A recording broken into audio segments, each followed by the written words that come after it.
ओम नमो नारायण। ज्येष्ठ पूर्णिमा व्रत आज 14 जून मंगलवार को है। इस दिन मध्य और दक्षिण भारत के कुछ हिस्सों में वट पूर्णिमा व्रत रखा जाता है। आइए जानते हैं ज्येष्ठ पूर्णिमा व्रत की कथा के बारे में। ज्येष्ठ पूर्णिमा व्रत आज 14 जून मंगलवार को है। इस दिन स्नान दान और पूजा करने का महत्व है। इस दिन मध्य और दक्षिण भारत के कुछ हिस्सों में वट पूर्णिमा व्रत रखा जाता है। यह व्रत पति की लंबी आयु और सुखी वैवाहिक जीवन के लिए रखा जाता है। इस दिन वट वृक्ष, सावित्री और सत्यवान की पूजा की जाती है।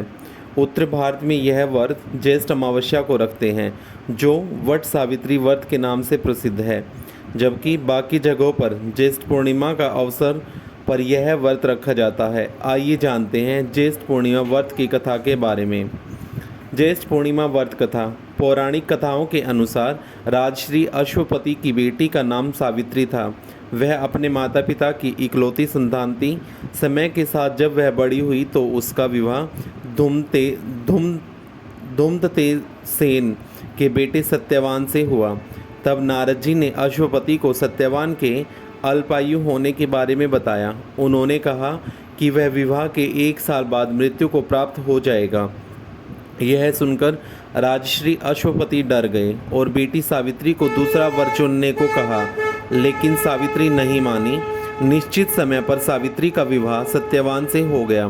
वह सत्यवान और उसके माता पिता के साथ जंगल में रहने लगी। सावित्री सत्यवान के लिए व्रत रखने लगी। भविष्यवाणी के अनुसार जब सत्यवान के जीवन का अंतिम दिन आया तो उस दिन सावित्री भी उनके साथ लकड़ी काटने वन गई। सत्यवान एक पेड़ पर चढ़ने लगा, तभी सिर में तेज दर्द हुआ। वे अचानक नीचे आकर बरगद के पेड़ के नीचे सावित्री की गोद में लेट गए। कुछ देर बाद सावित्री ने देखा कि यमराज उसके प्राण लेने आए हैं। वे सत्यवान के प्राण लेकर जाने लगे तो सावित्री उनके साथ चल दी। यमराज ने मना किया, लेकिन वह नहीं मानी। तब यमराज ने उनको एक एक करके 3 वरदान दिए।